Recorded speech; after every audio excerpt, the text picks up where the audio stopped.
sir. I take the opportunity to offer a contribution to the adjournment debate today in, I think, loving and respectful memory of Jean Lawrie. Jean Lawrie was a servant of our nation, of our state, of the Liberal Party, but I suspect in Jean and her family's mind, first and foremost, she was a servant of her beloved port. The Port Adelaide community knew Jean and her entire family, not just for a short period of time, sir, but for decades, for more than half a century. She grew up in Hindmarsh Valley on the Fleurieu Peninsula. She attended school in a very small schoolhouse, which I remember attending and being told by Jean stories of being educated in that very small schoolhouse. I don't know if she suspected at the time when we were discussing this that I might one day be an Education Minister, but in Jean's memory, indeed when I was Education Minister, I had a look at that schoolhouse again.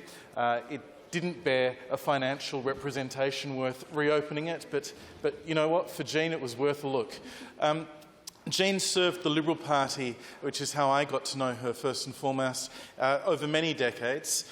She joined the party because she felt there was an opportunity to serve her community through supporting the Liberal Party in the area, which she did not only by door-knocking the entire state seat that she was running for, encouraging people to join the Liberal Party, which in that seat, I think it was Price at the time, the membership has never been again so high.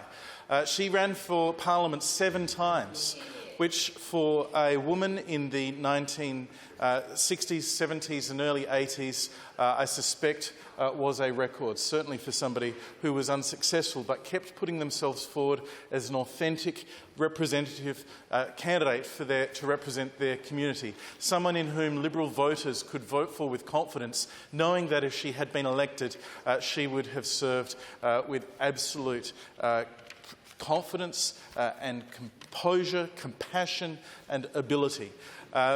For Federal Port Adelaide, for state seats in the northwestern suburbs, in Jean Lawrie, the party had an excellent candidate. Jean passed away after living with Parkinson's disease for more than 2 decades. She ended up ultimately succumbing to COVID in recent weeks, and she lived to the age of 95 and lived a very full life, a life of which her family, her community and certainly our Liberal Party can be very proud. But of course every death we mourn and we are sad for. Particularly for her family. Her children Ray, Sue, Jock and the late Joe mourn her passing along with grandchildren and great-grandchildren. The eulogies given by Ray and Sue, along with other members of the community, including Simon Birmingham and Rosalie Hazy, representing her Liberal Party involvement, were incredibly heartwarming, and indeed some of the stories of Jean's contribution to the community were amusing, heartfelt, and evidence of the substance that she offered. I think a couple of the contributions she made to the broader community are worth bearing in mind.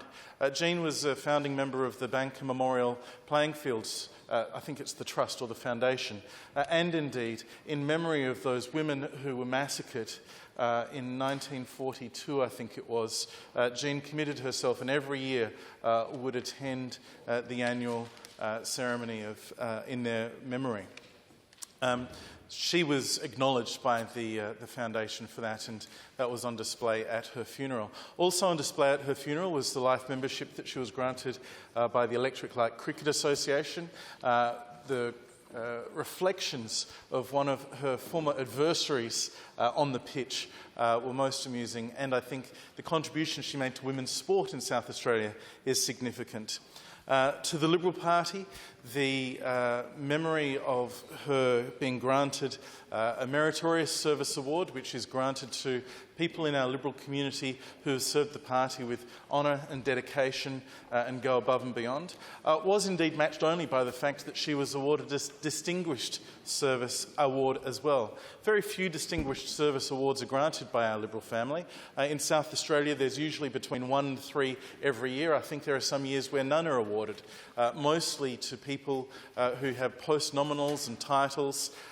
Jean did not have those post-nominals, but in the heart and eyes of the Liberal family, she certainly deserved and merited that award.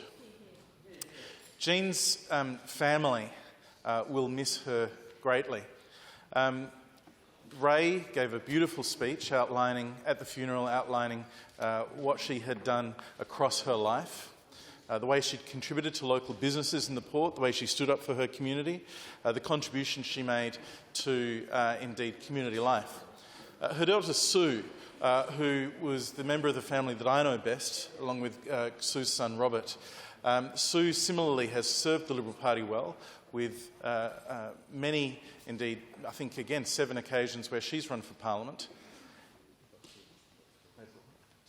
And indeed, I reflect on Sue's eulogy was one of absolute passion and heartfelt. Her story of making friends again with her mother in her 30s and the life they had together, the travel she had with so many, I don't think will be forgotten by anybody who was at the funeral. A measure of the high esteem in which she was held by the Liberal Party can be reflected by the fact that Senator the Honourable Simon Birmingham, Senator the Honourable Andrew McLaughlin, the member for Frome, Penny Pratt, the member for Bragg, Jack Batty, in addition to myself, were in attendance, along with former members Christopher Pine and Wayne Matthew. In this chamber, I'd like to also place on the record for the Parliamentary Hansard the wonderful life of service of Jean Lawrie.